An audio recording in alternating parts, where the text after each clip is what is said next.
Está começando agora mais um episódio do Janela do Vale. E eu sou Temperson, seu anfitrião. E hoje eu estou aqui com o Flávio, meu amigo pesquisador, e a doutora Flora Sol. Ela é especialista em nefrologia. Isso. E hoje a gente vai falar sobre cuidados com os rins.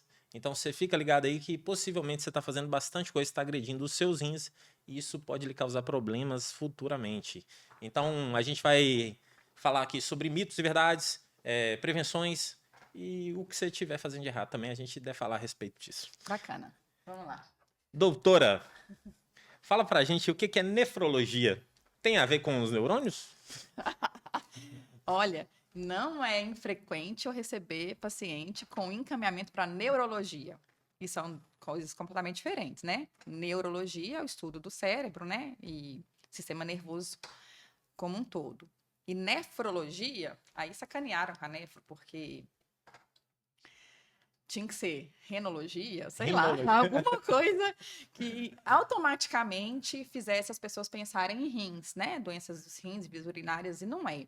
Então, na verdade, esse nome nefrologia é por causa da unidade funcional do rim. Então, lá no rim, dentro do rim, quando você dá um zoom no rim, ele tem uma unidade funcional que chama néfron, que é uma estrutura muito bacana, muito legal, pela qual me apaixonei na faculdade.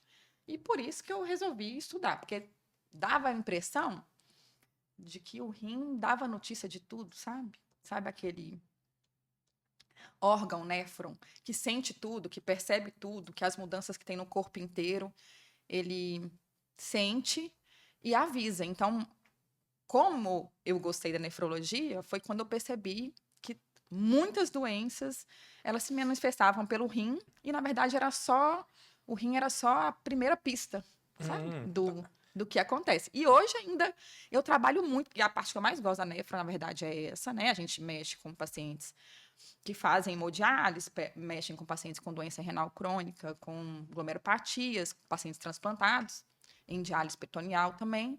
Mas a parte que eu mais gosto é daquela de investigar por que que está acontecendo, sabe? E ambulatorialmente eu consigo fazer isso bastante. No consultório a gente investiga bastante. Volta e meia chega paciente para mim que não tinha nada a ver com o rim, nada a ver com a história. E aí a gente começa a investigar e acho que a nefro dá para o clínico, né? Porque a gente, antes de tudo, é clínico, essa sensação de saber onde que vou, sabe? Que pista que segue, sabe? Tipo Sherlock Holmes. Foi na faculdade mesmo que você falou assim, eu quero Foi, ser foi na nefrólogo. faculdade. A gente estava fazendo a cadeira de nefrologia e um professor que, assim, que eu gosto muito, respeito muito, um amigão hoje. E aí eu falei, é isso que eu quero. Eu não, só para você ter ideia como é que era, a gente tabaréu, sai daqui, vai estudar, não sabe nem o que que é. O que tem na medicina, né? Muito, eu quero ser médico, mas cheguei lá, não fazia ideia do que era realmente a medicina. Então, quando a gente foi apresentado para a cadeira básica, né, que era anatomia, essas coisas, era tudo ok. A gente imaginava que fosse ter isso, mas na hora que a gente foi para as cadeiras específicas, que é nefrologia, dermatologia, oftalmo, você vê que é um mundo muito diferente. E aí a nefro era um mundo que eu não conhecia, que eu gostei bastante. E desde, acho que quarto ano da faculdade, quarto não, segundo ou quarto ano da faculdade, que eu comecei com a nefro e nunca mais parei. Aí eu também fiz tudo na faculdade meio que para isso, sabe? Assim, aí eu acompanhava esse professor meu, a gente fez liga de nefrologia, Hum, então eu fiz trabalhos que a gente levava pôster para congresso também na nefro, os casos que eu me... E é muito interessante como é que é esse professor, o Pazelli, que ele falou assim, ô Pazelli, posso te acompanhar? Ele, não tem ninguém quer me acompanhar. Por que você quer? Falei, porque eu achei legal, nefro. Aí a gente estava num dia lá, muito legal isso. E ele falou assim: não tem nada de nefro hoje pra gente aqui. E ele era coordenador do CTI, de onde a gente fazia essas visitas. E aí, surreal, ele falou assim: vamos rodar o hospital? O que ele fez? Ele pegou o paciente que nem era nosso, nem era dele, né, na verdade, né? Porque eu não tinha paciente nenhum, era acadêmica. E, esse paciente aqui tinha leishmaniose. Vamos ver como é que é isso? Então a gente estudava tudo do paciente, não era só olhar para o rim, sabe? E acho que isso me fascinou de alguma forma, não era só olhar para o rim e falar assim, eu vou cuidar só disso, né? No dia a dia, as especialidades tendem a fazer um pouco isso, porque você criou uma coisa de vou no especialista, que vai lá meu rim. Sim. Mas a gente, essencialmente, tinha que voltar para isso que eu acho que tem que ser a medicina, sabe? Olhar o paciente como um todo. Pois é, mas você sempre quis ser médica ou foi influência dos seus pais, algum Não, parente? meus pais, olha, influência, eu não sei se teve influência, só se for subliminar. Porque, não, assim, a gente não tinha. Eu tenho um tio que é médico, assim, que se for olhar para eu me espelhar dele, ele seria um bom espelho, né? Mas não tinha mais ninguém na família que era médico, assim, para falar assim, esse aqui é quem vou seguir. Meus pais estavam contando eram pedagogos, né? São pedagogos e não tinha essa coisa. E a família inteira era do direito. Hum. Então, todo mundo advogado, tinha um juiz na família e tudo mais, mas não tinha ninguém da medicina mesmo, a não ser esse tio meu. Mas foi uma coisa que surgiu em mim e ficou. Eu acho que eu contaminei o Lucas, né? Acho que houve essa contaminação direta aí, em uma influência de alguma forma, mas e acho que ele tinha também dom para isso. Pois é, você estava falando que a maioria dos médicos, eles às vezes não investigam tanto. A gente estava falando aqui em off aqui antes de você chegar, que tem muito médico que ele dá um diagnóstico assim por alto. Aí eu tava pensando aqui agora que às vezes o camarada ele foi por influência de alguém, o pai queria que ele fosse médico, ele não faz aquilo com aquele interesse de investigar, de entender, Ah, mas de eu tenho, resolver. isso é perfil. Você entende? É perfil. Eu acho que o que exigem da medicina hoje da gente, de alguma forma, exigem não, né? O que o Estado ou, sei lá, a estrutura de saúde exige é número. E a gente fica brigando contra isso. Então, a gente quer atender com qualidade, não com quantidade. É difícil achar médico assim hoje, viu? Pois é, mas. E é uma briga constante, né? Porque, por exemplo, você vai em algum lugar, eu atendo 3, 4 vezes menos que esse médico. Então, se for para uma empresa, eu sou uma médica pouco produtiva. Você concorda comigo? O Sim. que as empresas querem? Pessoas que são bem produtivas, né? É, eu não consigo fazer isso na nefrologia. Algumas especialidades permitem essa dinâmica, esse dinamicismo de, de ser direto no que tá investigando, de ir lá na dor, ver o que é e fazer o diagnóstico e tratamento. A nefro não me permite isso. E, bom, também eu gostei da nefro por causa disso. Aí eu tenho um ônus disso, né? Então são pacientes mais complicados, mais complexos. É raro eu conseguir consultas rápidas. A gente tem que fazer um esforço grande para tentar ser mais objetivo no que está fazendo e não. Mas eu começo a olhar para o cara e falo, o problema dele não é esse. Então, Não é. o que eu. Ou eu paro, vou ficar 1 hora aqui descobrindo qual que é o problema dele, ou eu não vou ajudar de alguma forma, sabe? Cara, Então, acho que é tipo isso, é perfil, né? Tem gente que encaminha paciente para mim para eu investigar. que sabe que você é boa nisso. Não sou boa. Aí que Ah, tá. Não sou boa, eu sou curiosa. E aí eu acho que a gente nem sempre, na nossa preparação médica, a gente tem domínio de todas as doenças. E hoje a gente faz especializações, né? A gente fica fazendo, né? Especializa nisso, nisso, aquilo.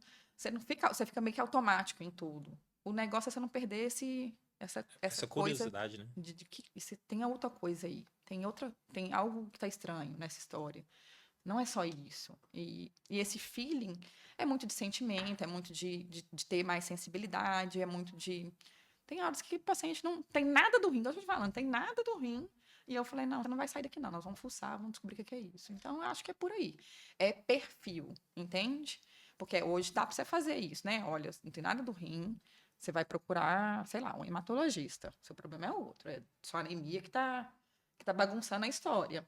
Então, você dá para passar para outro profissional. Mas são especialidades que requerem da gente essa investigação. E aí é a parte que eu gosto. Dá trabalho. Tem horas que dá preguiça porque não aparece para você. Eu fico brincando com os pacientes que é igual um quebra-cabeça, né? Às vezes eu tenho um rabo do elefante, mas não tem a tromba. Eu não posso falar que é um elefante, né, ainda. Eu preciso do resto do corpo dele para, ó. E às vezes as doenças não aparecem pra gente como elas aparecem no livro, elas não aparecem pra gente como elas aparecem, né, de forma bonita, simples, fácil de identificar. Então requer tempo, paciência, né? Enfim. Os planos de saúde, às vezes, criticava quando o médico pedia muitos exames. E para a gente diagnosticar corretamente, é necessário pedir alguns exames. Assim, existia uma crítica que o plano de saúde falava, mas você não é dessa área, por que que você pediu esse exame? Né? Porque tem um feeling médico que fala, cara, isso ali deve ser alguma coisa relacionada àquela situação. Hoje, como é que é hoje que funciona isso? Eu Assim? vejo assim, eu tenho muito grupo de outros, de médico de outros locais, de outros estados. Por exemplo, em São Paulo, nos outros locais, eles glosam mesmo. O cara não pode pedir, ele pode pedir o basicão do basicão. Uhum. Aqui, a gente não tem tanta glosa assim, não, sabe? É, acho que são mais permissíveis. Não sei se nossos planos aqui são mais tranquilos. Eu vejo assim, não, eles são empresa. Os Uhum. planos de saúde são empresa. Então, o médico que pede muito exame dá prejuízo. É. Então, eu sou prejuízo para os dois lados. Porque eu realmente peço bastante exames, a gente tem uma complexidade. Olha, então, vamos falar da nefrologia que a gente estava falando. Nefrologia, ela vê, né? Como é que é? Regula a pressão arterial, íons, potássio, sódio, cálcio. Regula, né? Alguns hormônios, né, vitamina D, PTH, que regula o osso, no final das contas, a absorção de cálcio nos ossos. Regula produção de eritropoetina, que, no final das contas, faz a produção da anemia, da hemoglobina, que não deixa da anemia, né? Então, você imagina que é um órgão que ele regula um monte de coisa. Excreta o que tem que excretar, segura o que tem que segurar. Então, não adianta eu olhar para o rim e avaliar um fator dele, se ele funciona ou não funciona. Ele pode estar super bem, filtrando bem, mas pode estar desregulando a pressão, pode estar causando anemia por causa de alguma deficiência, pode estar com produção na suprarrenal, né, de catecolaminas, adrenalina, e eu tenho que olhar isso. Então, é uma série de coisas que eu tenho que avaliar. Eu não posso falar assim, você não tem nada, você não investiguei tudo, entende? Então, é bem difícil nesse sentido. Aqui eu não tenho tanto problema, não. Mas eu vejo muitos colegas de fora reclamando de plano glosar, não deixar, enfim. Mas os exames que eu peço também são laboratoriais, a maioria. É raro você ficar pedindo, sabe? Muito exame mais complexo. Porque eu tenho que ver fisiologia, né? Que é o funcionamento. Então, talvez eles não impliquem tanto comigo. Mas, enfim. Você acha que o rim ele é negligenciado pelas pessoas normalmente, assim? Pessoa, Completamente. elas não dão a atenção que deveriam dar pro rim. E vou te contar, e quando dão da forma errada. Sério? Sério.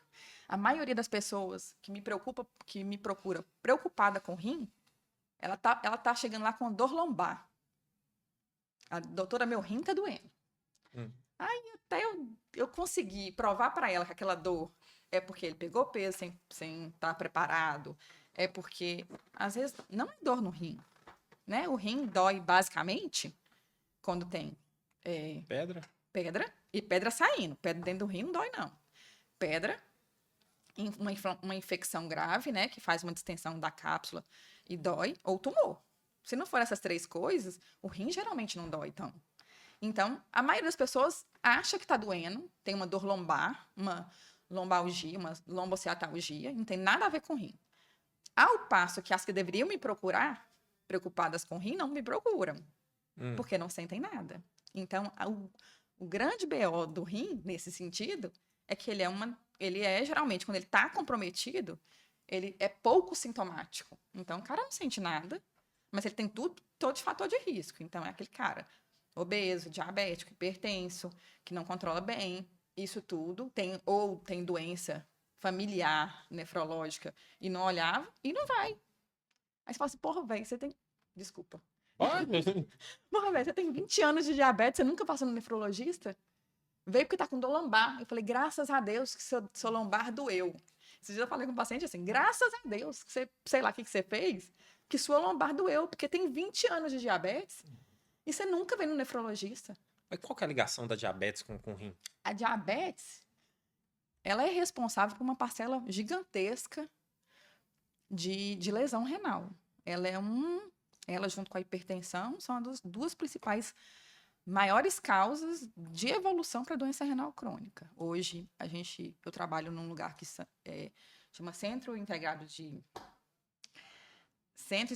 de Atenção, Especializado de Atenção Especializada, que é o CEAI, lá em Jequitinhonha. E eu falei errado a sigla, depois você digita, tá? Pode E falar, aí, vai. e aí lá a gente trata pessoas com hipertensão, alto risco cardiovascular, isso é do SUS, tá? E com fatores de risco para doença renal crônica, que é o diabetes principalmente. Então, é um negócio que é fantástico de trabalhar, porque eu não trabalho sozinha lá. Eu tenho cardiologista, endócrino, que é surreal, oftalmo, angiologista, psicólogo, nutricionista, farmacêutico, assistente social e enfermagem trabalhando com a gente. Acho que eu não esqueci de ninguém, não. E o pessoal que faz exame de imagem também. Então, o urologista também, lá junto, mas não faz parte do CA. Mas, enfim, é uma equipe que cuida. Então, todo mundo tá olhando para aquele cara. E todo mundo com essa curiosidade viva também. Sim, a gente faz encontros periódicos, né, para discutir casos, os casos que estão mais intrigando, que a gente ainda não descobriu, porque como esse negócio de prontuário eletrônico é muito legal, a gente compartilha prontuário, então um fica sabendo o que o outro está pensando. Então, passou pelo endócrino, pensou que era isso. Passou por mim, eu pensei, não é isso não, descarta isso, é outra coisa. Então, a gente conversa entre si mesmo, não conversando. E, eventualmente, a gente marca reuniões para discutir alguns casos que estão intrigando a gente. É muito legal. Mas, por que isso é fantástico? Porque tem, sei lá, eu contei quantas pessoas? Quase 10, né? Sim. Olhando pro cara. Ele só não faz se ele não quiser. Porque todo mundo tá ensinando, pegando a mão dele. E o que a gente mais vê? A maioria das pessoas não quer. Eles querem que alguém cuide deles. Eles não querem se cuidar. E esse é um problema que eu acho que é de saúde pública. Enquanto não houver educação eficiente, de qualidade, para ensinar como é que as pessoas têm saúde, nós vamos continuar tendo os problemas que a gente tem, que são as maiores causas de mortalidade no mundo, que é acidente vascular cerebral, que é infarto, né? Que são os cânceres, que estão super associados com essas doenças, porque tudo vem de uma coisa só, a inflamação. Que é o que a gente começou a conversar, né? É quase um suicídio, né? A pessoa tá se matando aos pouquinhos ali. Suicídio não, mas eutanásia poderia ter sido, né? Porque ele vai devagarzinho levando à sua morte. Então, eu acho Né? que, assim, não sei qual que é o termo.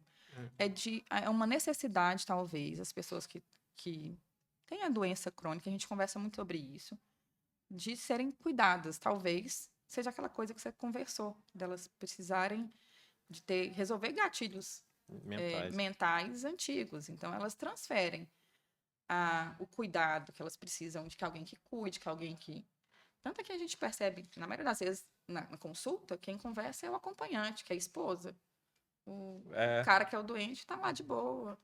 Tá nem aí, tá comendo os trem que ele quer comer. A esposa que tá lá, assim, estressada, porque ele comeu, sei lá, uma rapadura que não podia comer, o diabético, sei lá. Enfim, a gente vê uma transferência um pouco disso. Então, eu falo muito com meus pacientes. O senhor escolhe se eu entro nesse barco para remar junto. Eu não vou entrar no barco do senhor. Aí eu brinco assim, né? Uma barca furada. Para eu entrar para remar sozinha? Vou não. O senhor quer que eu entre? Eu entro. Mas nós vamos ter que remar junto. Você vai ter que remar junto comigo. Então, mas pela pessoa, ela normalmente não faz. Você tem que apelar por um ente querido. Fala, por você, eu sei que você não vai fazer. Mas faça pela sua filha, faça pela sua esposa. Você quer vê-la sofrendo desse tanto? Porque pela gente, muitas vezes, a gente não tem essa força para poder transformar a vida. Mas pelo outro, a gente faz, velho. É aí que eu tava te falando desses estudos, né? O que motiva a pessoa a querer se cuidar? O que motiva ela a querer melhorar? Isso para todas as esferas da saúde, né? Não é só na saúde, né? É só de vida, né? Então, você quer o que te motiva a conseguir ser bem-sucedido? Sei lá, seus filhos? É uma ambição sua? Você quer ser melhor do que seu pai foi? Não sei. Cada pessoa tem uma motivação. E a gente tem que ter esse milindre de achar a motivação do paciente. Mas, que coisa difícil, viu? Achar a motivação. Você falou aí que o rim ele é muito silencioso, mas com certeza ele deve ter alguns sinais que a gente deve ficar de olho. Tipo assim, tá sentindo isso aqui? Não, procura um nefro. Então, primeiro você tem que ficar de olho se você for tiver algum desses fatores de risco que eu falei, né? Hipertensão, diabetes, doença renal na família, ou algum outro comprometimento. Por exemplo, pessoa que tem um rim só, ela, pela classificação, ela é considerada doente renal crônico, mesmo que ela tenha esse rim funcionando perfeitamente. Por quê? Porque ela tem que ter uma necessidade de acompanhamento, de avaliação periódica para acompanhar, para ficar de olho nesse rim. Então, é só isso. Ela não tem outras coisas machucando o rim dela, mas ela não deixa de ser uma renal crônica. O que a gente vê, no final das contas, é que essas pessoas deveriam ser encaminhadas ou pelos profissionais que já atendem, né? O médico da UBS, que atende um hipertenso, um diabético, ou um cardiologista, ou um endócrino. Ou ele falar assim, olha, ok, então o que eu posso estar sentindo que é sinal de que o rim não está legal? Uma hipertensão não bem controlada, um edema, que a gente fala o inchaço, né? Tô inchando todo. Pode ter várias causas de inchaço, mas tem que pensar no rim. E é ótimo quando eles pensam nisso, né? Minha perna tá inchada, doutora. Vê se é o rim aí. Então, eu acho que é super legal isso. E se tem alteração da urina, por exemplo. As pessoas que começam a urinar mais vermelhado ou urinar com espuma, eles percebem isso. Isso a gente consegue perceber, porque é uma coisa que você, principalmente o homem, né? Ele consegue ver que ele está urinando, pela posição que ele urina e tudo mais. Então, a gente tem que perceber alterações na nossa urina. Tendo isso, procura um nefrologista. Mas como eu tô te falando, né? Nefro é uma coisa que quase ninguém sabe. Então, eles geralmente vão para um clínico primeiro, vão para o cardiologista, vão para outro profissional, porque não é tão comum saber do nefrologista. Não é comum. Não é comum. E aí eu tenho que conseguir esse gingado também da turma de saber que, ó, isso aqui é da nefro, deixa eu encaminhar. Porque às vezes o cara sabe, ó, tem uma médica do rim lá que é boa, isso deve ser do rim. Mas a maioria dos pacientes que vêm, assim, espontaneamente, é pro do lombar, entende? Eu tava achando que era pedra no rim. É ótimo, eu acho ótimo quando é assim, que eu pego um diabético, um hipertenso, eu cato ele e aí eu faço meu trabalho, né? Que é ensinar como é que ele deve controlar isso tudo. Mas, enfim, alguns sinais são esses. Esses são sinais de que não tá legal. Sinal de que já parou. É um renal crônico, já acompanha, e o rim, de repente, parou. Não tem nada. Eu vou te falar aqui, você vai ficar horrorizado. Não tem nada a ver com o rim. É também pressão alta, né? O cara inchado, como eu falei antes. Mas é assim, o cara enjoado, sem apetite, com vontade de vomitar, principalmente de manhã. E é rim. E é o rim. Aí você pensa o quê? Comi alguma coisa estragada, tô com uma gastroenterite, qualquer outra coisa. E o rim dele tá parado. Uma anemia que ninguém nunca investigou o que é, não sabe o que é. Pode ser doença renal. Então, por isso que eu tô falando, a gente tem que pensar muito. Tem que olhar. Assim, eu, graças a Deus aqui, em homenagem ao corpo clínico, eles têm investigado muito isso, têm caminhado bastante. Então, eu não tenho tido tanto problema. A maioria das pessoas que nunca fizeram avaliação foi que não passou em ninguém. Não passa, não tem hábito de consultar mesmo, sabe? Mas acontece, tipo assim, de passar em num clínico geral e ele muitas vezes negligenciar também? E você descobrir só depois, quando o trem ficou sério? Não, isso eu tô te falando. A gente tem tido sorte aqui dos clínicos identificarem com frequência, pedirem. Ó, a creatinina é o exame baratinho, custa, sei lá, R$15, R$10. Passa pelo SUS. É um exame super fácil e é o melhor exame ainda. Inventaram um monte de coisa aí, chiquérrima, mais cara, mas é o melhor exame para a gente avaliar a função renal. Por que não pedir? Para todo mundo pede hemograma, glicose, por que não pedir creatinina para todo mundo? Então, assim, os clínicos estão aprendendo isso, graças a Deus. Então, estão pedindo, aí mandam para mim. Aí para mim não, né? Encaminham para o NEF, cai para mim. Mas é isso. Eles estão aprendendo a pedir. Graças a Deus estão pedindo bastante, com hábito de fazer isso. Sabem que tem um profissional que vai olhar. Porque Também é difícil, né? Você pede o exame, e aí, deu isso aqui, eu faço o quê com isso aqui? Vou fazer o quê? Sei lá, tô numa cidade aqui mais pequenininha, que não tem muito recurso, eu peço um exame desse e faço o quê com ele? Então, sabe que tem a gente aqui, então consegue encaminhar. Então, eu acho bem legal, a gente tem difundido isso bastante. É raro o paciente que não, exceto esses mais negligentes mesmo, mas... E é um exame baratinho, baratinho, R$ 15, Moça, R$ 10. você falou aí da espuma no xixi, eu tô aqui pensando, seu xixi faz espuma ou pela... Hã? Não que eu saiba. Nem Na pela verdade, a pressão na água ali entrando, ué? quando a gente tem acesso a essas informações, é que aí vem a curiosidade. Então pode ser que fazia, mas a gente nem percebe. Porque falar, velho, é só xixi mesmo. Né? É, Aí, por isso que a Acendeu difusão, luz. a difusão de informação é o que há, é o que vai melhorar a medicina, que vai melhorar a população. Sim, a gente tem que a gente tem que arrumar uma forma, nós enquanto profissionais de saúde, não só de atender e suprir essa necessidade de atenção, de atendimento, de assistência, é de ensinar, porque eu crio pessoas mais bem instruídas, de alguma forma, por isso que eu aceito nessas coisas. A gente tinha pensado, inclusive, fazer podcast só para cuidar. Só para você ter ideia. Tinha nome, é projeto meu, mas ainda vai dar certo. Uai, o estúdio tá Já aqui pra teve, né? isso. Por quê?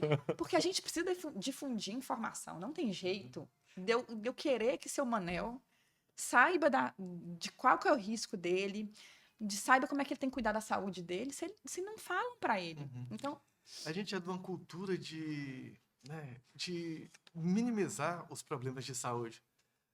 Você tá bem? Não, eu tô bem. Tem uma dorzinha de cabeça, mas é normal. Normal é se sentir bem. E se sentir bem é não sentir dores, é não sentir desconforto. É o corpo fala, Então, cara. o que acontece? Na maioria das vezes que eu vejo, é que a pessoa vai até é um onde histórico. aguenta, né? É um histórico. Né? Não, fui lá no médico, mas falou que era virose, eu voltei para casa. Mas eu ainda... Ou Como só é que você vai tá? quando tá ruim, né? Ou então, quando não tá conseguindo. A minha mãe, de 85 anos, teve um AVC um ano passado.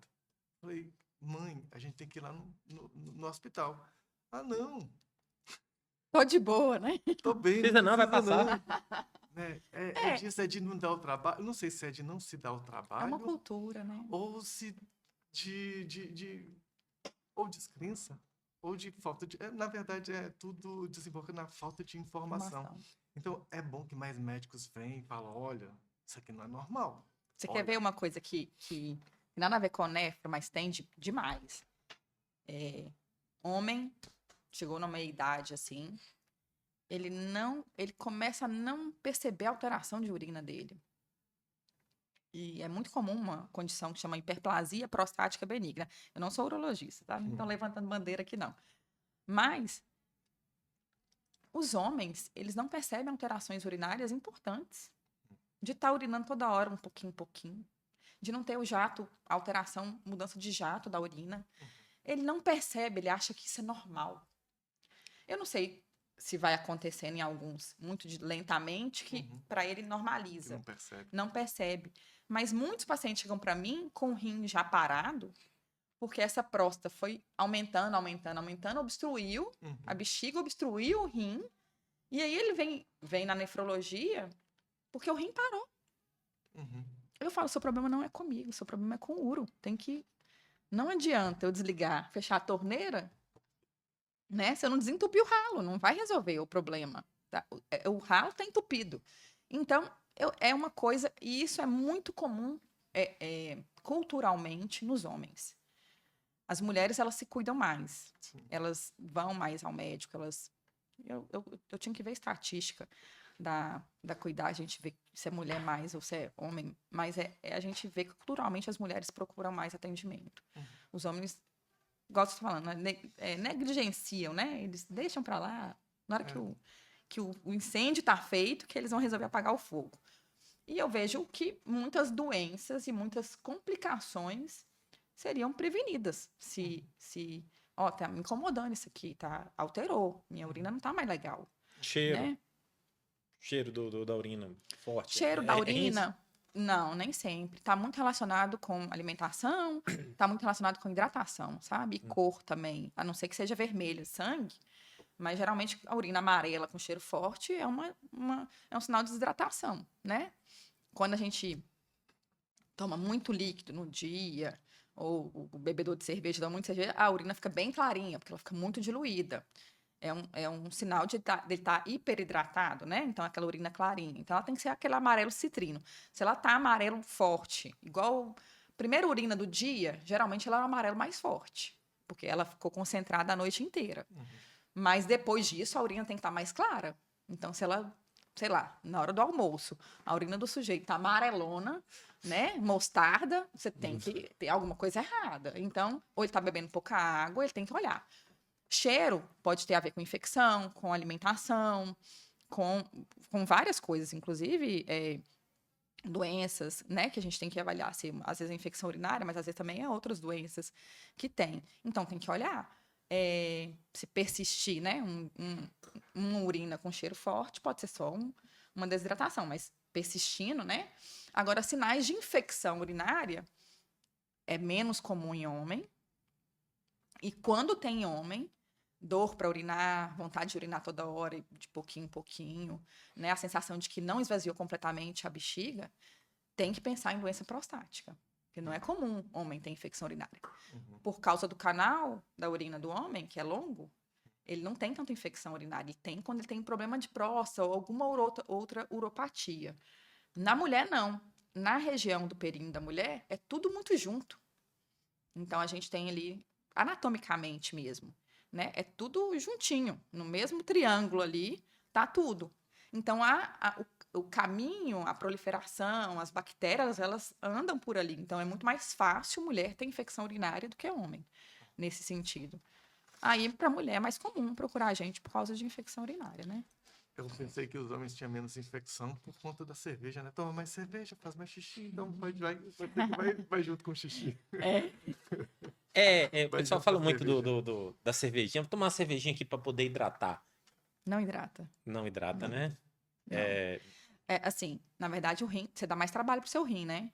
Você tem a sensação de que você tá urinando mais, e é óbvio que você tá urinando mais. Você tá tomando quantas garrafas de líquido?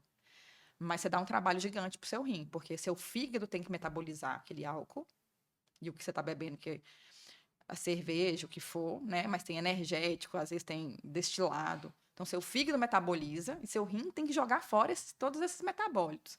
Então, você acaba dando muito mais trabalho pro seu rim, além de aumentar a pressão arterial. Então, assim, Eu ouvi dizer que não é uma boa hidratar com cerveja. Eu ouvi dizer que essa água que o pessoal faz xixi não é a cerveja que ele bebeu. É a água que tava ali, intramuscular. É essa água que vai embora primeiro. Não, é o contrário. A cerveja inflama.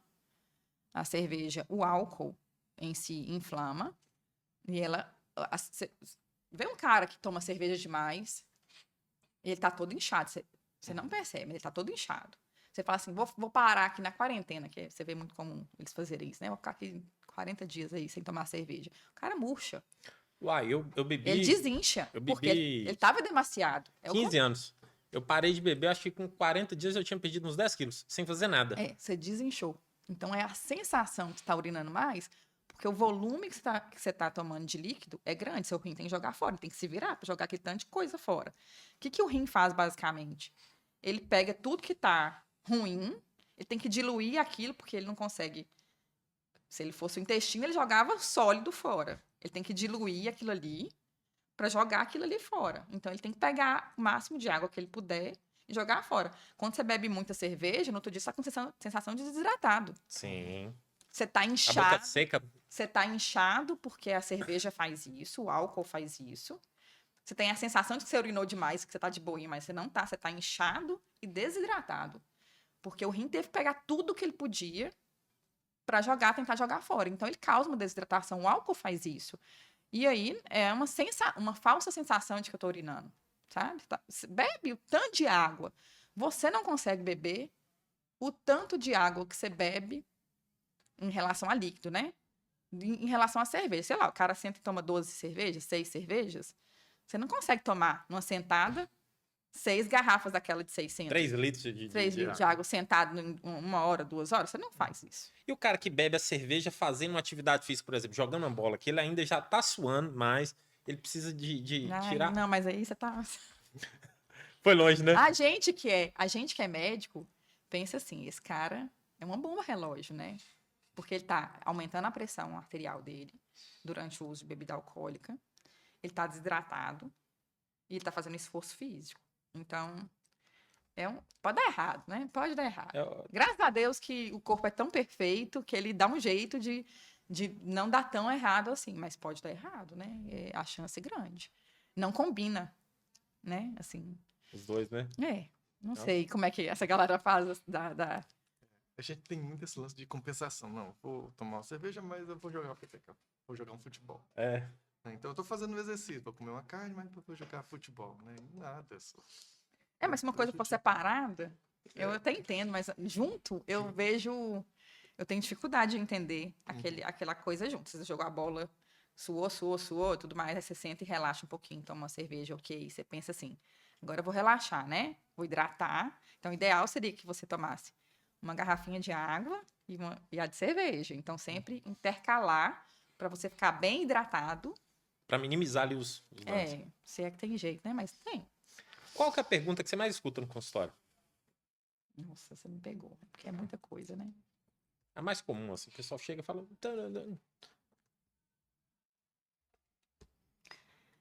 Não é pergunta. É o paciente que geralmente é encaminhado para mim, porque tem algum grau de disfunção renal moderado, é importante, e fala comigo assim, eu não sinto nada. E aí você tem que convencer o cara, aí que é o meu trabalho. Convencer de que o rim dele tá ruim por algum motivo. É óbvio que você, assim, né? Tem algumas outras coisas que corroboram para você entender que o problema renal dele. Mas, no geral, imagina um sujeito que não sente nada, tem lá o diabetes dele tranquilo, que ele não faz muita coisa, a pressão que tá controlando, tá tomando os remédios, está controlando, é outra história. E, de repente, o rim não tá legal. E ele fala, mas eu não sinto nada. Aí eu falo, mas você sente sua pressão alta? Não, não sinto. Você sente seu diabetes compensado? Não, não sinto. Então, o rim do mesmo jeito, né? Então, a gente é um trabalho de convencimento mesmo de que não tá legal. Porque na hora que ele for sentir, é aquilo que eu te falei. É enjoo, vômito, e o rim já não... Porque o que acontece? No finalzinho, quando o rim... A pessoa não faz diálise quando ela tá com o rim 0%. Ela vai para hemodiálise, ou para o transplante, ou para diálise peritoneal, quando o rim está funcionando no diabético menos de 15%, um valor estimado que a gente calcula, né? E no não diabético, no só hipertenso, 10%. Então, ele não vai zerado. Ele tem um restinho de função que a gente tenta preservar de qualquer forma, porque isso dá uma qualidade de vida para ele. Ele só vai sentir quando ele está nesse finalzinho, sabe? Então, você deixar o cara chegar nesse finalzinho para você fazer ele entender que ele tem a doença é difícil. Então, é um trabalho de convencimento mesmo. Olha, você tem um problema, seu rim não tá legal, e nós temos que cuidar agora, porque depois... Aí eu brinco muito, olha, o leite tá fervendo. Ou a gente fica aqui de bobeira, esperando ele ferver e derramar, depois de derramar não tem o que a gente fazer, né? Ou a gente desliga esse fogo antes desse leite levantar a fervura. E é mais ou menos esse trabalho que eu tento fazer com os pacientes. Mas é difícil, é um convencimento mesmo, porque ele não sente nada. Explica pro pessoal, a grosso modo, o que é a diálise? A gente tem 3 tipos de modalidade de terapia renal substitutiva. Uma dessas modalidades é o transplante, na qual você pega um rim de uma pessoa, né, um doador cadáver, um doador vivo, e transplanta em você, ao contrário do que as pessoas pensam. Você não tira rim de ninguém, você só coloca na fossa ilíaca, geralmente à direita, então você coloca esse rim no cantinho aqui, e ele faz o trabalho todo. É o melhor tipo de terapia de substituição renal. É o transplante. Por quê? É que dá mais qualidade de vida para a pessoa. Porque ela transplantou, ela está com rim, ela vai tomar as medicações, tem que ter um trabalho dobrado, tem que ser super disciplinado nas consultas, mas ela te dá liberdade. A hemodiálise, ela não te dá liberdade, porque você está 3 vezes por semana, você tem que ir num centro e através do sangue, né? Por isso que chama hemo, você tira esse sangue, ele passa por uma máquina que vai fazer o papel do seu rim, de tentar, por métodos de difusão, de filtração, tirar o excesso das coisas que estão em excesso e colocar outras que não estão e devolver esse sangue limpo para o cara. Foi feito estudos e viu-se que, em média, você tem que fazer pelo menos 4 horas, 3 vezes por semana, para ele te dar um pouco do que seria o rim funcionando 24 horas todos os dias. Então, o rim funciona 24 horas todos os dias. E o que a gente chegaria mais perto de ser ideal é essas 4 horas, 3 vezes por semana. Um outro tipo de modalidade de terapia renal substitutiva é a diálise peritoneal. Ela eu sou apaixonada, eu acho muito bacana, apesar dela ser pouco difundida. Eu não conhecia. Quem faz esse trabalho de troca é a membrana peritoneal, que é uma membrana que recobre a nossa barriga. Então, a gente tem o nosso intestino e tem uma membrana, como se fosse um avental, que cobre a nossa barriga. Ela é extremamente vascularizada e ela consegue fazer, através de difusão também, trocas que vão ser similares a essas trocas que faz na hemodiálise. Então, o sujeito implanta um catéter na barriga, como se fosse uma mangueirinha. E ele faz em casa, ele consegue fazer em casa, ele mesmo pode fazer, ele tem que ter só um treinamento para ter asepsia adequada, né? Passar um álcool e ter noções de higiene. E ele pega umas bolsas, tipo bolsas de soro, que são os dialisados, né? E essas bolsas é que vão fazer, vai ser infundido, então ele vai com a barriga cheia de água por um tempo, e depois vai drenar por esse mesmo canudinho, né? Esse mesmo mangueirinha, vai drenar depois de um tempo, já com a troca feita. Então, a membrana que recobre o abdômen, ela faz essa troca. Então, ele pode fazer isso de uma forma manual, que ele faz em casa e troca, sei lá, 2, 3 vezes por dia. Depende de cada prescrição, né? De cada sujeito. Ou automatizada, que é uma maquininha, que ela parece, é um pouco menor que um micro-ondas. Você coloca na cabeceira da sua cama, liga quando vai dormir, programa a máquina para deixar tanto tempo infundir. Depois de tanto tempo, ela deixa drenar. A máquina faz isso a noite inteira. O paciente se conecta à noite antes de dormir e desconecta de manhã e pronto. Só que ele tem que fazer todos os dias, né? Então, ele assume a responsabilidade do tratamento dele. É muito legal isso. Eu acho ela fantástica. Ela é pouco difundida, e pouco feita também nos centros, porque não tem um subsídio legal, assim, de governo. Então, para as empresas, elas não é bem vista. Você não tem como manejar bem, mas é um método que eu acho fantástico. Bem legal. Você acha que o futuro da hemodiálise é esse método, então? Não. Acho que futuro... A gente está caminhando agora... Rins robóticos. Por transplante, vocês viram que... Não. Que fizeram o primeiro transplante de rim de porco? Vi. Eu acho que o futuro vai ser esse aí. Daqui a pouco todo mundo está recebendo um rim de um porco. É óbvio que, assim, a gente fala rim de porco, fica parecendo uma coisa pejorativa. Não é. É um negócio muito estudado. Eles tiram todos os vieses de rejeição e aquele rim fica como se fosse um rim humano. Porque não precisa dos medicamentos para rejeição? Precisa, só que eles estão conseguindo fazer de um jeito que... Eu não sei quantos que foram feitos. Esses dias eles estavam, assim, avaliando. Teve o primeiro, e aí estavam seguindo esse cara, o primeiro transplantado. E aí eu acho que vai ser o caminho desses rins. Não vejo robótico ainda, porque o nefro, depois se eu te mostrar como é que o nefro funciona, não sei se tem como o robô fazer aquilo, né? Muito fantástico, sabe? Mas como Deus fez a gente, fez os animaizinhos, então eles conseguem replicar, né, esses órgãos de forma que eles ficam o mínimo reagentes, digamos assim, para rejeições. E aí eu acho que vai ser uma coisa que vai tirar muita gente da fila, né? É muito legal. E a fila é demorada, né? É média quanto tempo? Você tem esse dado? Não, eu não tenho esse dado. A gente pensa na fila de transplante, a gente pensa numa coisa assim, eu cheguei hoje, eu estou o último da fila, né? Não é. Você chega hoje, amanhã você pode receber um rim. Depende da sua compatibilidade. Então, você está numa fila que você não é o último. Você está no cadastro universal e o rim que sair, se ele for seu irmão gêmeo, ele vai para você. Então, eu acho que, na verdade, a oração, se a gente pode dizer assim, teria que sair assim, que chegue um rim gêmeo, sabe? Meu. Porque é isso que acontece, no final das contas, é achar o rim mais parecido. Então, esse rim é direcionado para as pessoas que têm menor chance de rejeição.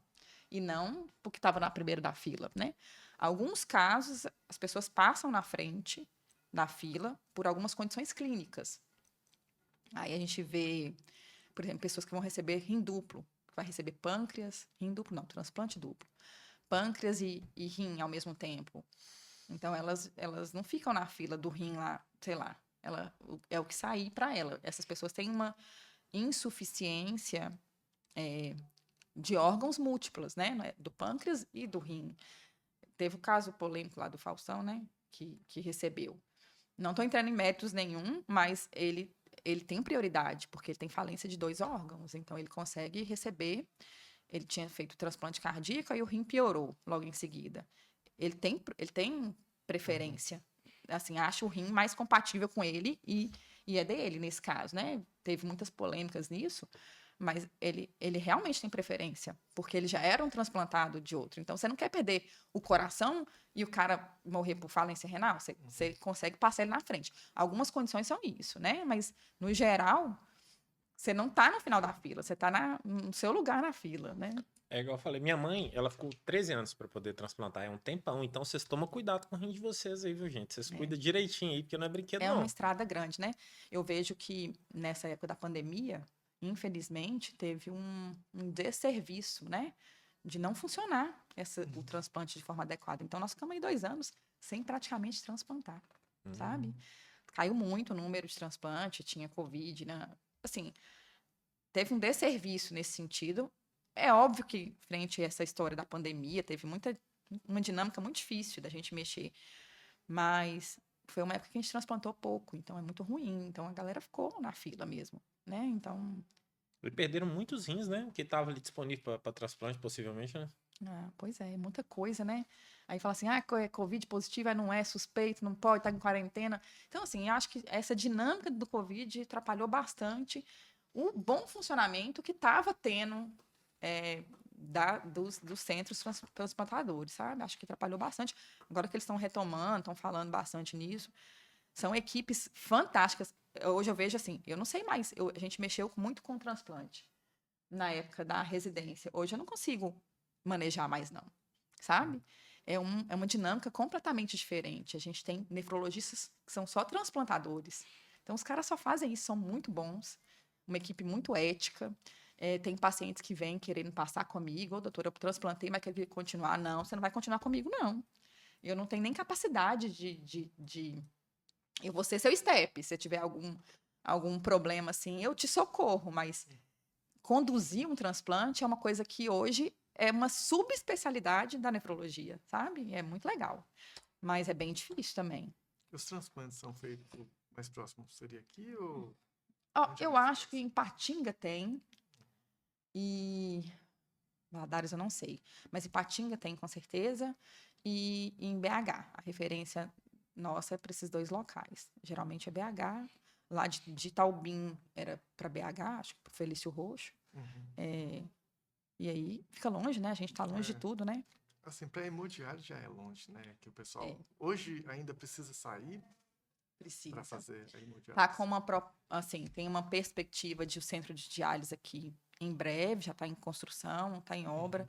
Eu estou assim, em orações para Tá. que saia rápido, mas a gente sabe que não é uma coisa que sai rápido, porque depende de uma dinâmica bem complicada, né? De questão de água adequada, pessoas treinadas para dar essa assistência, né? É uma complexidade, é uma coisa de média a alta complexidade. Então, não é rapidinho, não, mas está saindo. Não, se Deus quiser. Falando em complexidade, bora reduzir aqui um pouco a complexidade. Você conhece alguma medicina popular que é broncozinho? Você ouviu falar, ô Flávio? Medicina popular, bom pros rins. Chá de quebra-pedra? É Quebra-pedra da bom, sabia? cachaça. Hã? Sabe que é bom. Tem estudo mostrando que é bom, que é bacana. E tem algum que o pessoal costuma utilizar aí que não é bom pros rins? A pessoa normalmente faz ali, fala, por amor de Deus, não faça isso não, meu filho. Então, assim, o que acontece? A maioria das vezes, quando as pessoas estão com cálculo e querem expelir esse cálculo mais rapidamente, eles aumentam o consumo de chá, de tudo quanto é qualidade, e a gente não tem esse respaldo. Aí é uma falha da medicina, tá? Medicina, tô fazendo uma crítica mesmo. A medicina se especializou ou se tratou de muitas medicações, mas esqueceu muito do popular. Então, a gente não tem grandes trabalhos mostrando. Agora que talvez começou um pouquinho mais, não tem muitos trabalhos mostrando sobre chás, sobre. A gente estava conversando sobre isso, que eu gosto bastante, né? Sobre suplementação. Agora que está começando a estudar. Então, até muito tempo era só remédio. Porque há um investimento, óbvio, de indústria farmacêutica para que isso aconteça. Não tem investimento para testar chá de quebra-pedra que você acha no mato, né? Que você acha na beira de calçada. Não tem esse investimento. Então, mas alguns lugares fez esse estudo e mostrou que realmente ajuda. A galera tem uma mania de tomar abacaxi com Coca-Cola. Essa eu não conheço ainda. Não. Assim, o abacaxi eu até entendo. Ele tem citrato, tem umas coisas que ajudam, mas Coca-Cola, para mim, é um veneno. Então, não faz sentido, a não ser que eu não sei a fisiopatologia dessa mistura aí, quem que inventou. Mas não é incomum o paciente chegar para mim falando isso. Eu falei, gente, não faz o menor sentido. É porque você aumentou o consumo de líquido, né? O abacaxi ajudou, porque o abacaxi tem citrato, ajuda bastante nesse sentido. Mas para falar que isso é bom pro cálculo, eu não consigo falar, né? Eu não consigo. Mas a medicina, a gente tem que começar a prestar atenção.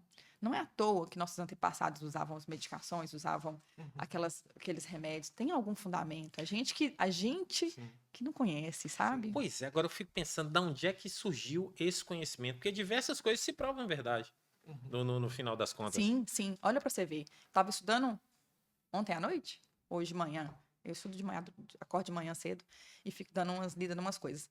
Sobre a cúrcuma. Eu sou apaixonada com a cúrcuma. A cúrcuma é muito usada na Índia, né? Eles usam a cúrcuma misturada com outras especiarias e vira o curry, né? Que eles usam como tempero. Mas a curcumina, tem se mostrado um excelente anti-inflamatório. E aí eu volto naquela história que a gente conversou no início. Todas as doenças começam com uma inflamação. Então, a gente tem que aprender desde cedo a desinflamar nosso corpo, né? A cúrcuma é um excelente e natural anti-inflamatório. Ele serve para várias coisas. E aí tem um estudo mostrando, eu não li o estudo todo para saber quais são as fraquezas do estudo, né? Porque a gente tem aqueles pontos que dão viés, que não é legal. Mas é um estudo que eu estava lendo da redução de fibrose em vários órgãos com o uso da cúrcuma, inclusive no rim. Então eu falei, vou estudar com mais calma aí. Até que tem que mandar pegar esse artigo na íntegra e estudar com mais calma. Mas olha que curiosidade. Faz todo sentido. Da mesma forma que o própolis, que é um anti-inflamatório, um antibiótico natural. Tem uma turma que fez um estudo, eu não sei se acho da USP, que fez o estudo com própolis e viu que ele melhora proteinúria, melhora a inflamação de pacientes com nefropatia, né? Com perda de proteína na urina. Olha que fantástico, uma coisa natural, te ajuda, melhora a imunidade, melhora um monte de coisa, ainda ajuda. Mas não é isso. É nossos antepassados, nossas origens falando, olha, isso é natural, isso faz sentido. Só que não tinha, a gente fala assim, mas não tem trabalho que mostra que tem evidência. Ok, por quê? Porque quem é que ia bancar trabalho né? com cúrcuma e com própolis, entende? Ninguém queria. Apicultor? Sei lá. Assim, eu acho que é uma coisa que está começando agora, porque está tendo um viés, eu acho que dessas coisas mais naturais, mais suplementação. E aí está fazendo sentido para as pessoas pesquisarem isso, porque antes não tinha. Então, a gente tem que começar a olhar como que é o jeito natural de alimentar. Aqui na nossa região, a gente tem uma vantagem. Eu fico falando que... Já vi você falando várias coisas de vale, que a gente está distante. A gente tem um problema sério aqui na nossa região que chama distância geográfica. Mas é só esse. Porque vontade das pessoas de melhorar, de fazer uma coisa legal, de voltar para tentar fazer uma coisa melhor, é grande. E eu acho que a gente tem uma qualidade de vida aqui que é surreal. que é surreal. A gente tem, assim, qualidade de vida mesmo. A gente tem condição de comer como nossos avós comiam na roça, né? Assim, com comidas naturais, com feira, com tudo fresquinho. A gente tem isso. Então, a gente tinha que aproveitar mais isso, evitar o máximo que a gente pudesse de industrializado, de comidas artificiais ou feitas de outra forma, usar mais a coisa feita manualmente, porque a gente tem isso aqui. É diferente do pessoal na capital que não tem acesso. Não tem, cara. Eles têm que comer ali um fast food, alguma coisa, É. porque não tem nem tempo. Só para ter ideia, eu falo muito da cúrcuma para os meus pacientes, e prescrevo muito, inclusive. A maioria tem em casa a raizinha, ela parece um gengibre, você já viu? Já. Ela é a raizinha. Eu passo o comprimido e falo, não, doutora, eu tenho a raizinha. Olha que fantástico. E a gente fica querendo mais comprimido, mais não sei o que lá, mas não, os caras têm a raizinha em casa, tem tudo plantado na beira de casa. Então, acho que isso é que é o futuro. Eu acredito nessa vibe aí. A cúrcuma, assim como o orégano, eu vejo mais os médicos da medicina integrativa, né? Que usa bem, receita bem esses suplementos. É orégano, silimaria, cúrcuma. Cara, eu tava vendo uma relação de suplemento, falei, Pé no chão, né? a maioria disso aí tem na cozinha lá de casa. E é isso. Aí eu vou fazer sua pegada da medicina funcional. E eu tava falando com o tempo, pessoal. Por que que eu saí um pouquinho da nefrologia e fui para essa medicina funcional? E aí eu vejo, você vê muita picaretagem, vê muita coisa assim que a gente... Midiático, muita coisa midiática, sabe? Mas eu fui para estudar. E a gente fica... Eu sou mineira, desconfiada, né? Naturalmente. E aí você fica assim, será que isso é assim mesmo? Então você vai estudar e vai fazendo todo sentido quando você começa a estudar mesmo. Não é só um trabalho, não é só uma coisa, são vários. A gente que não estava aberto para ver. E a medicina funcional entrou na minha vida quando eu tive a chikungunya. Muitos de nós aqui teve, na época que teve um surto aqui. E eu fiquei ruim. E nada que eu tomava da medicina alopática melhorava. Eu falei, gente, vai ser isso? Eu vou ficar desse jeito? Deve ter outra forma. Eu estou inflamada. A minha sensação, e como eu sempre fui curiosa com essa coisa da inflamação, é assim, estou inflamada. Eu preciso me desinflamar. Pela alimentação, não tenho dúvida. Pela atividade física. Falei, mas o que mais? Aí que eu fui descobrir a medicina funcional. Fez todo sentido para mim quando eu comecei a estudar profundamente. Fiz uma primeira pós disso, um curso que durou 1 ano. Estou fazendo a pós esse ano. Não é meu interesse o título. Não é esse o interesse. O interesse é o estudo. É como que isso fez diferença na minha vida e como eu estou conseguindo aplicar isso na vida dos meus pacientes de uma forma, às vezes, pequenininha, como formiguinha, e tem feito muita diferença neles. Ô, doutora, aquela vitamina que você me passou, eu não tô com dor mais na perna. Ô, doutora, aquilo que você me passou, eu tô com disposição. Aquela dor que eu tinha no osso, acabou. Então, assim, podem falar que vai ter efeito placebo, um monte de coisa. Mas não é isso. Eu não tô estudando. Eu tô estudando para saber o que eu tô prescrevendo. E quando você vai começar a estudar mesmo e ver trabalhos, você começa a ver um mundo que você não via antes, você não enxergava, porque você não pesquisava. E aí faz todo sentido você fazer suplementação, você entender como que aquele sujeito está num todo, porque não adianta eu ficar tratando o rim se o intestino dele tá. Você falou agora há pouco quantos órgãos comunica diretamente com o rim, né? E às vezes é um problema de um outro órgão que está Exatamente. sufocando o seu rim. E se você não tem você falou agora há pouco também de que estava com uma equipe multidisciplinar, multifuncional, né? Olha só, e eu acredito que a medicina, a formação do médico, ela é clínico geral, justamente para ter essa visão do todo. Então, Sim. essa medicina integrativa, eu penso que nada mais é do que um retorno médicos Exatamente. do passado. Aí nós vamos voltar ao passado, a nossos antepassados. Que Veja aquela só, sensação de ver tudo, né? De ver o hoje- paciente como um todo. Hoje tem ortopedista do dedo mindinho esquerdo. Ele é o especialista do dedo mindinho esquerdo, ortopedista do dedo mindinho esquerdo. Uai. E aí você perde todo um período de medicina. Mas faz todo sentido. Porque o cara que faz isso Sim, faz com perfeição. faz com perfeição.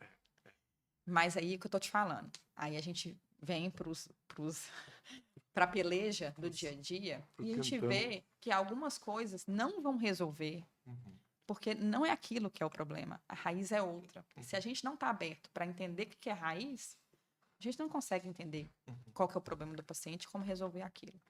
E vou te contar, mesmo tentando fazer isso tudo, esse estudo todo, às vezes a gente ainda não consegue encontrar essa raiz, porque às vezes é muito mais profundo. E aí o paciente tem que estar aberto para várias coisas, né? Para até psicoterapia, porque às vezes é outro fundo. A gente não pode separar uma pessoa do espírito, Uhum. né? Da mente e do corpo. São três coisas que elas andam ligadas juntas. Então, eu não posso querer tratar uma pessoa sem levar em consideração essas três coisas. E no corpo, se eu não tiver um intestino bom, não tiver um sono bom, uma alimentação adequada e atividade física, acabou. Não tem como a gente começar a conversar sobre saúde. Não tem como a gente começar a conversar sobre como que eu vou melhorar isso. Não tem como a gente ver isso. A gente foi criado, nosso corpo não se, a gente tem um corpo reptiliano, né? A gente não se desenvolveu. São quantos anos que o Homo sapiens já existe? A gente é ainda aquele, nosso corpo funciona como o homem das cavernas, que caçava, comia um mamute e ficava 3, 4 meses sem comer mais nada. Então, por isso que o jejum intermitente, hoje a galera detona, nananã, mas funciona, porque eles faziam jejum intermitente, não tinha esse nome. É da origem. Eles faziam jejum intermitente. Então, aquele tempo que o corpo ficava em inanição, ou sem nutrientes, que o corpo, ele se dava um restart no corpo, sabe? É o restart mesmo. Então, isso está fazendo sentido hoje, porque nosso corpo não se desenvolveu. Desculpa. Nosso corpo não se desenvolveu. Eu ainda baixei. Nosso corpo não se desenvolveu a ponto da gente sair desse insight de ser o reptiliano, o homem das cavernas. A gente ainda é ele. Entende? O que acontece hoje? A gente não tem que plantar mandioca, a gente não tem que colher mandioca, a gente não tem que ralar mandioca, a gente não tem que descascar mandioca, a gente não tem que fazer a farinha. Não tem que matar o mamute? Não tem que matar mamute, não tem que tirar a pele do mamute, não tem que fazer nada. A gente come, come, come, come, 3 come. vezes ao dia. E não... 3 vezes tá ótimo, né? E não faz o exercício físico compatível com isso. Então, cadê a caça? Você tem que ir no mínimo na academia para fingir que você estava caçando. Você tem que ir no mínimo Simular, né? simular um gasto energético para o seu corpo entender e metabolizar aquilo de uma forma correta. Não tem isso. Então, tá tudo errado. A gente está fazendo de uma forma errada. E a galera que não entender isso vai adoecer. Eu acho que todos os esportes é uma simulação de Da vida uma vida do ancestral aí, viu? do ancestral. E é assim, é tão louco isso que a gente não vai conseguir encontrar saúde enquanto a gente não entender isso. É a mesma coisa do cara com sono, que não dorme bem. Não tem como. O cortisol dele, ele não produz melatonina. Lucas veio aqui e falou um pouco de sono, né? Uhum. E até publiquei lá que era muito importante falar disso, porque assim, não sou especialista em sono, mas não tem jeito de eu começar a conversar com o paciente para ele perder peso, para ele melhorar a síndrome metabólica dele, se ele estiver dormindo mal. Não adianta, não adianta. Então, eu falei, não vou fazer nada com você, não vou te dar nada, vou melhorar seu sono. O que vão fazer para melhorar? Então, faz muito sentido. Então, ele para de produzir o cortisol, que deixa ele, né? A adrenalina, que é fuga, luta, e enfim, e ele começa a produzir a melatonina, que é um anti-inflamatório também, que regula um monte de funções e faz com que ele consiga descansar. E o corpo restaurar, fazer as trocas, fazer as apoptoses, né? Que é destruir as células que não são boas e deixar as que são boas funcionando. Se o corpo não faz isso, começa a ter célula ruim que continua lá. O lixo continua. E aí vem esse lixo com comida ruim, com falta de exercício físico, que é câncer, doença, inflamação. Todos os processos de doença passam por isso. Não tem jeito. A gente tá falando aqui de voltar às origens, né? E o pessoal que é viciado em remédio, tem alguns remédios que fazem mal pro rins? Eu dei uma pesquisadinha, diz que ibuprofeno, uns outros aí. Tem demais. Tem muita medicação que é nefrotóxica, né? Nem todas as pessoas que vão tomar essas medicações vão ter toxicidade no rim.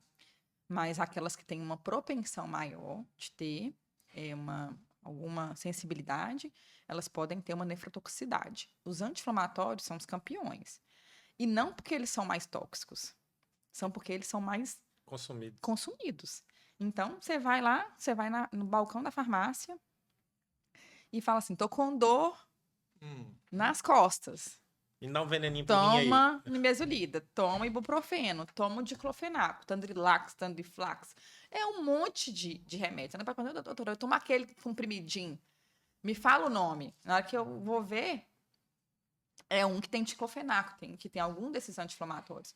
Eles são extremamente tóxicos se tomados de uma forma inadequada, né? E hoje em dia, com o advento da internet, as pessoas banalizaram, né? Todo mundo é especialista de tudo, né? O Google chegou lá, não, toma esse aqui que resolve.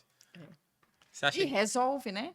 Esses remédios são ótimos para tirar dor, né? Mas aí não pega um cara que o rim não é tão legal, que ele toma esse remédio, que ele tá com dor, uma dor crônica, em vez de ele resolver o problema da dor, sei lá, uma hérnia de disco, ou ele tem que fazer um alongamento, ele tem que fazer uma fisioterapia, ele tem que fazer isso tudo para parar de sentir a dor e não só tomar remédio. Então ele fica 1 mês, 2 tomando remédio sem parar, não tem rim que aguenta. Então é a inversão das coisas, é alguém que resolve. Então, a maioria das vezes que eu vejo, que eu critico, né? Na verdade, assim, eu sou até bem veemente com isso, é assim, que tantas pessoas são dispostas a mudar os hábitos para elas melhorarem, porque às vezes é demorado, o processo é demorado. É tipo assim, o quarto tá sujo, bora apagar a luz, né, pra resolver. Eu quero emagrecer, eu vou tomar um remédio para emagrecer. Eu não tô disposta a todo dia fazer um sacrifício de fazer uma dieta, de mudar meu hábito alimentar, de fazer atividade física. E demora, dependendo da idade da pessoa, demora. Então, assim, eles querem um imediatismo, da mesma forma da dor. Você não quer ficar com dor muito tempo. Você quer acabar com sua dor logo, né? E não descobrir a causa dela. A dor, eu acho que ela é mais um amigo do que alguma coisa. Ela vem Eu pra tenho avisar. certeza. Dor é uma comunicação do corpo de que algo não Exatamente. está indo bem. Então, e alguns medicamentos, ele só macula aquela dor, né? Porque ele não vai na raiz ou... Ele não trata o problema, ele trata o sintoma, né? Então, a maioria das vezes, a medicação só trata o sintoma, que é a dor. Mas por que tá sentindo aquela dor? Sim. Então, a dor é fantástica. Nosso corpo criou a dor para você falar, alguma coisa tá errada. Tá indo mal. E não é tomar o remédio. É o que tá causando a dor. Então, tudo bem tomar um remédio. Ninguém merece ficar com dor, né? Mas é descobrir qual que é a causa. Ok, enquanto eu não descubro a causa, toma aqui a medicação e nós vamos fazer os exames e vamos descobrir o que está acontecendo. Não é isso? Não é tomar eternamente remédio para dor e não resolver. Você falou aí de pessoal que quer resultados rápidos, né? Uso de suplemento alimentar que o pessoal usa muito na academia. Tem algum que é prejudicial? Tipo creatina, Então, proteínas? tem um mito. Então, vamos lá. Tem É mito? Então, pera. Depois dos comerciais. Esse episódio é um patrocínio da clínica Cuidar, da Catinha, CrossFit, não, é CrossLife e Erg Exclusive, em Almenara, tá? Pronto, agora pra falar. A creatina, ao contrário do que falam, não é prejudicial para o rim. O problema é que o principal exame que a gente usa para avaliar a função renal chama-se creatinina, que é um subproduto da creatina. Então, o que acontece? O sujeito não tem um rim bom. O que eu uso para ver se o rim dele piorou ou melhorou? A creatinina no sangue. Aquele examezinho que eu falei que custa R$15, né? Aí ele vai e toma creatina. O que pode acontecer? Nem sempre acontece isso, tá? O que pode acontecer? A creatinina dele aumenta e eu fico sem saber se é porque ele está tomando suplemento ou porque seu rim dele piorou. Então, nos pacientes que já têm algum grau de deficiência, né, de déficit renal, ou eu tenho que usar outros métodos, tem que combinar com o paciente. Esse paciente tem que ser muito assíduo aos retornos, às consultas, para eu monitorizar isso. Ou eu falo, não toma. Porque senão você vai bagunçar minha cabeça. Você vai me mostrar um exame, eu vou ficar apavorada achando que seu rim piorou e não tem nada a ver. Ou pode ter e eu não vou saber. Então, na verdade, é porque a creatina confunde o exame da creatinina. Mas ela não faz mal para o rim, sabe? Eu é um sempre mito. tive a impressão que dava pedra nos rins. Eu tinha esse mito aqui dentro da minha cabeça. Porque ela é um pozinho branco. Eu não lembro porque não. Acho que eu sofri de pedra nos rins. Na época Não. que eu tomei creatina, eu parei. E outra coisa, aí a gente tem que tomar ter o hábito de hidratar bastante. Então, meus pacientes que tomam a creatina e que eu consigo monitorizar, eles têm que, eu falo, ó, então bebe bastante água, porque aí não varia. Aí você vê que o exame não muda. E outra coisa, o whey protein, Proteína. que eu amo, que eu uso porque meu consumo de proteína é pequeno, apesar de eu ter de fazer um esforço, eu não consigo comer uma quantidade grande de proteína, então eu preciso suplementar a proteína para mim, por exemplo, porque eu não como habitualmente aquela quantidade que eu preciso, ok? Para ganhar minha massa muscular. Para tentar, né? É um esforço diário. Mas não é todo paciente renal crônico que pode comer, porque ele tem que ter um cálculo, ele não pode ter uma dieta hiperproteica. Então, ele só pode tomar o whey, o paciente que tiver muito bem acompanhado com o nutricionista, para ele calcular a quantidade de proteína, né? Então, assim, por exemplo, whey, eu sou super a favor em idosos, por exemplo, com sarcopenia, que é perda de massa muscular. A gente tinha que usar o whey para melhorar essa força muscular, para Isso aqui é o futuro aqui, viu, gente? Eu tô só aqui ocupando o lugar por enquanto. Deixa o papai gravar aqui. Eu não quero. Vai lá, vai lá, vai lá. Ó, senhor. Sim? Os E pacientes. aí, a gente precisa de, às vezes, usar, nesses casos, o whey protein para dar melhora de musculatura, melhorar a sarcopenia desses pacientes. Eu acho fantástico. Mas Mas- em excesso. Não, nada em excesso é bom, né? Nada em Ah. excesso é bom. A gente falando aqui em suplementação, jejum cetogênico. Essas dietas cetogênicas, quer dizer. Então, aí, assim, tudo isso são polêmicos. Você tá querendo causar polêmica. Eu tô. Nós vivemos de polêmica aqui. Mas tudo isso, ele tem benefícios. A gente tem visto, assim, que várias dietas, elas têm um poder de desinflamar, de dar esse restart no corpo. As cetogênicas são assim também.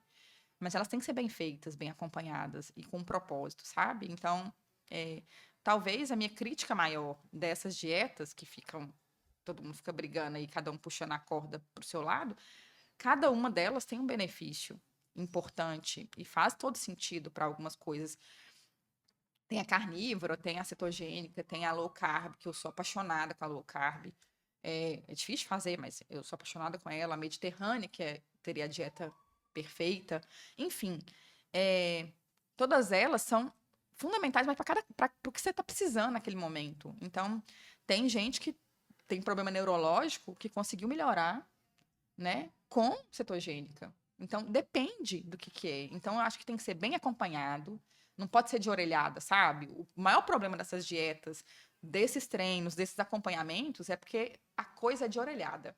Então, você faz escutando o que o cara lá do seu lado tá treinando, tá fazendo. Você não sabe se ele tá sendo bem acompanhado ou não. Você não pode fazer a mesma dieta que a menina que tá treinando no aparelho do lado seu tá fazendo. O que serve para um não serve para outro. Então, acho que a única crítica que eu faria, acho que seria essa. Você não pode fazer o mesmo tipo de atividade física para você e para mim. Vai funcionar do mesmo jeito? Né? Não funciona do mesmo jeito. Eu tenho objetivos diferentes dos seus. Então, a gente... Metabolismo diferente. Metabolismo diferente. Por isso que eu acho assim, tem que olhar para... Por exemplo, eu não posso fazer exercício de alto impacto. Eu tenho uma tendência, por causa de uma doença que eu tenho, de ter problema no joelho. Eu não vou fazer nada que tenha grande impacto. Eu não tento não correr para ter impacto. Então, eu faço cardio sem impacto. Não faço aqueles jump que você fica pulando, né? Pular de altura. Gente, desculpa. E aí, eu vejo que é isso. A gente tem que só saber o que a gente está fazendo, qual é o objetivo e o acompanhamento. Porque cada pessoa de um jeito tem um objetivo. Eu não posso fazer de impacto, mas às vezes para você não tem problema nenhum. Então, eu acho que é isso. Inflamatório também, o pessoal fala muito do leite. Leite é inflamatório. É outra polêmica. Espera que eu vou atender aqui. Vou ter que falar com ela. Pode atender. Vamos lá, do leite. O leite. Pergunta de novo aí do leite aí. Aí depois ele Tá gravando. Então, assim, você falou muito de inflamação e o pessoal tem criticado muito o leite, que fala que é altamente inflamatório. Qual é a do leite? Então, você sabe que só 30% da população que não tem nenhum tipo de reação ao leite, né? Adulta. Quando criança, não, é normal. Depois é só 30% que não tem alguma coisa. Então, sei lá, de 10 pessoas, 7 vão ter problema com leite. E nem sempre a gente fala assim, lactose, mas o leite tem várias proteínas. Lactose é açúcar do leite, né? Mas a gente tem que pensar que o leite tem proteínas. Então, às vezes, o problema não é só intolerância à lactose. Às vezes, o problema é uma alergia ou uma intolerância ou uma inflamação por causa da proteína do leite. Então, é difícil fazer esses exames, né? A intolerância à lactose não é fácil, mas os outros, identificar é difícil. Mas o leite é um alimento que é inflamatório, né? Nesse sentido. Então, eu acho que é muito de cada pessoa perceber. Às vezes, experimenta tirar leite e derivados 15 dias, 20 dias da sua dieta e ver como é que você fica, sem mudar o resto. Então, você já consegue perceber se aquilo ali resolve para você. Porque ali, às vezes, é nítido que você desincha. Aquela sensação que você teve quando você parou a cerveja. Entende? Às vezes, você fazer isso com leite, com glúten também, tem a mesma dinâmica. O glúten, ele abre espaços no intestino que chamam leaky gut, que aumenta a permeabilidade. Então, passa coisa que não era para passar, passa substâncias que não eram para passar normalmente. E isso aqui ele circula com muito mais facilidade, causando várias alterações metabólicas, inclusive. Então, ele aumenta, ele inflama mais o glúten. O trigo que a gente tem hoje não é o mesmo trigo de quando a gente era das cavernas, entende? É um trigo todo modificado, foi um trigo da era industrial, que foi feito em larga escala. Ele é cheio de glúten, ele é diferente. E aí, ele também inflama. Aí fala assim, mas todo mundo está inflamando agora, porque a gente está inflamado. A gente está numa era que a alimentação não está adequada. Porque, sei lá, há um tempo atrás a gente tinha um trigo também um pouco parecido, mas ninguém inflamava desse tanto que a gente está vendo agora. Mas antigamente a galera era muito mais ativa. Vê foto e vídeo Não antigo. é? A galera toda magrela. Hoje não, a obesidade é uma epidemia. Então, você vê que hoje todo mundo está inflamado. Aí você coloca mais uma coisa que inflama, entende? E o leite também. Então, mas, vamos colocar o leite como vilão da história? Não. Às vezes, para você não faz diferença. Às vezes, você está dentro dos 30%, né? Sei lá, meu esposo não tem problema com leite. Ele toma leite e fica normal. E eu não posso. Então, eu evito o máximo leite derivados. Porque eu sei que me inflama. Nós somos 70% aqui. Somos 70%, eu tenho problema com lactose. Então, nós somos 100% aqui. Então, assim, a gente tem que aprender a ler nosso corpo nesse sentido, né? E às vezes não é difícil ter essa percepção, sabe? Não, Agora, é difícil, essa sim. informação que você deu é bacana. Então, o glúten, ele aumenta ali a absorção de outras, porque no estômago tem bactéria, tem que entra de fora, tem bactéria, tem aquilo que o próprio corpo utiliza para digerir os alimentos, e tem as proteínas. Então, o glúten ele abre a porta para aquelas bactérias que não deveriam entrar para o. E nem sempre é bactéria, né? Às vezes aumenta essa permeabilidade, passa substância que não era para passar, que era para ficar de boa, não absorve o que deveria absorver e deixa de absorver o que. Então, enfim, ele aumenta essa permeabilidade. A gente tem que tentar consumir o máximo de fibras possível, né? E alimentos não inflamatórios. Por isso que eu falei da dieta perfeita, que seria, sei lá, a mediterrânea, que é muito legumes, azeite, poucas massas e peixes, né? Porque é uma dieta que, teoricamente, seria a dieta perfeitinha, no sentido de ter menos alimentos inflamatórios. Fala muito de Mediterrânea, que tá mais no sacolão e no açougue do que no supermercado. Exatamente. É o tal de descascar mais e desembrulhar menos, né? Então, sim, mais ou menos como se fosse isso. Sim. E aí, é o que eu falo, que a gente aqui tem privilégio de morar no interior e de ter esse poder de escolha mesmo, de alimentar de uma forma adequada. E aí, eu acho que a gente tem que aprender como é que nosso corpo funciona. Essa percepção não é fácil, Mas muitas doenças inflamatórias, como eu disse, eu volto da inflamação, estão relacionadas. Por exemplo, a asma, bronquite em crianças estão relacionados ao leite, com certeza. Sim.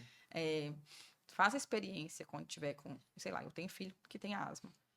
Aí eu fiz uma experiência, ele começou a tossir, tirei o leite dele, ele ficou pé da vida comigo. Você vai ficar uns dias sem leite aí. Mas ele melhorou no outro dia e eu não passei remédio nenhum. Entende? Assim, ele não melhorava no outro dia.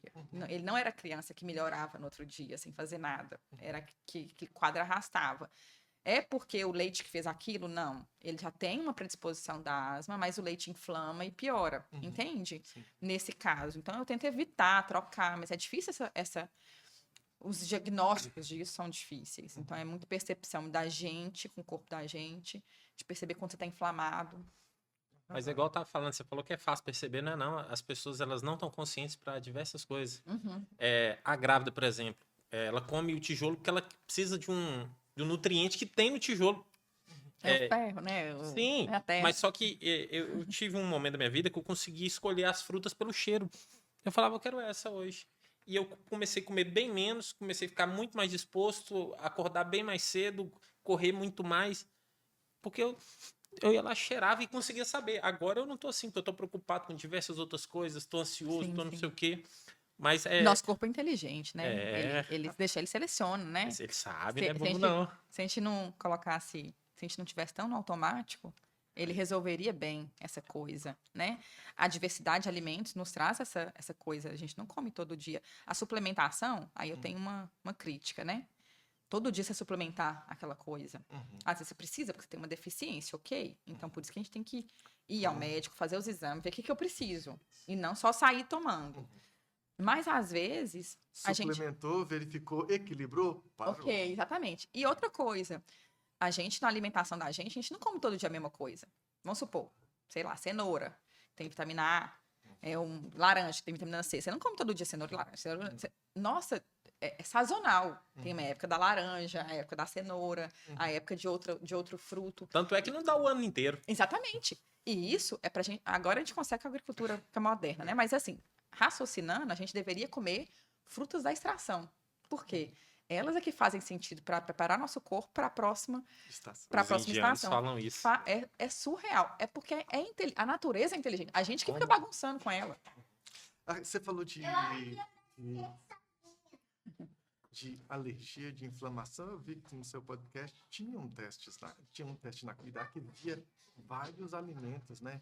Assim, o Exato. Lucas faz, né? O prick test. É o prick test. É, Aí acho ele que é faz uma o teste. oportunidade que, assim, às vezes a pessoa passa mal de alergia a vida toda e não Não sabe sabe o que é. exatamente o que é. E um teste poderia resolver e falar, é o gato, eu não posso ter o gato. Exatamente. E eu acho muito interessante você descobrir a causa, né? Aham. Eu tive uma desbiose, que é uma... Desbiose, é bom você explicar. Desbiose é quando você tem uma alteração, uma desregulação da microbiota intestinal. Eu tive isso pós-Covid e pós-chikungunya. E você não tem noção do trabalho que dá tratar a desbiose. Eu tive que fazer um curso para aprender a tratar, porque assim, não é tomar antibiótico e resolve. Pelo contrário, se tomar um antibiótico, é igual você pegar... Você já viu, não sei se você é daqui da região, mas a gente, antigamente, o pessoal tinha mania de tacar fogo na mata, não é? Sim, Tacava fogo para ver o capim nascer novo, não é assim? sim. Você não tem garantia de que vai nascer o capim novo e bom. É. Você tacava fogo em tudo. Você tacava fogo na flor bonitinha, na erva daninha, na mudinha de árvore, de mata de árvore de lei que ia nascer, de um ipê que ia nascer. Você tacava fogo em tudo. E depois esperava para ver o que dá. O antibiótico é isso. Toda vez que você toma qualquer antibiótico, você taca fogo naquilo ali. Aham. E aí depois você tem que rezar para crescer as coisas que você quer. Crescer as florzinhas, as árvores frutíferas. Aham. Porque senão pode crescer só erva daninha.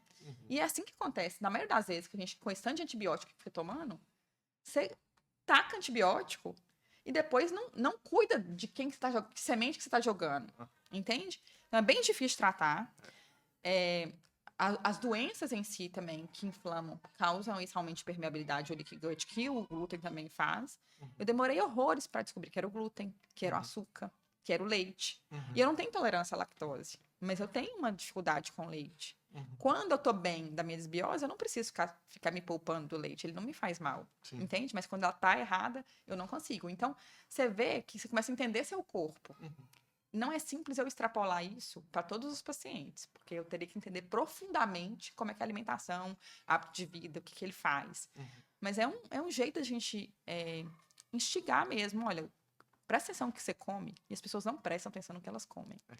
Presta atenção no que você come, porque às vezes é isso que está causando essa dor. Essa inflamação que você está aí não é nada do ruim, não. É, às vezes, só um alimento que não está te fazendo bem. Ah, doutora, mas eu como bem. Ah, você vai ver, não come nada, é um lixo. É um lixo. As pessoas comem lixo. Com certeza. Ô, Flora, e para finalizar aqui, o episódio aqui tá top demais, mas senão ele vai ficar muito extenso. A gente grava outro depois. Dê dicas aí para as pessoas aí implementar como hábitos para poder ter um rim mais saudável. Para elas Eu precisarem vou. ir lá consultar menos. Olha, eu vou dar dica de saúde em geral. Porque, como eu falei, né? A gente não pode olhar só para um rim. A gente tem que olhar para a pessoa como um corpo todo. Se eu pudesse dar dicas para o meu paciente, faça atividade física.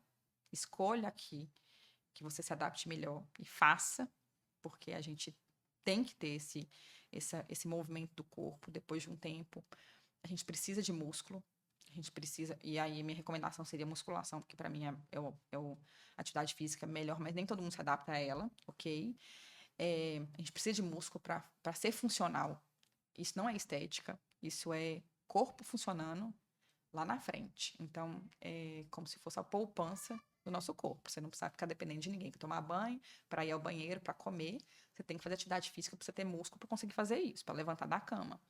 E a outra coisa é se conseguisse tirar todo tipo de industrializado, isso inclui refrigerantes, né, industrializados, pacotes, bolacha recheada, essas coisas, né, chips.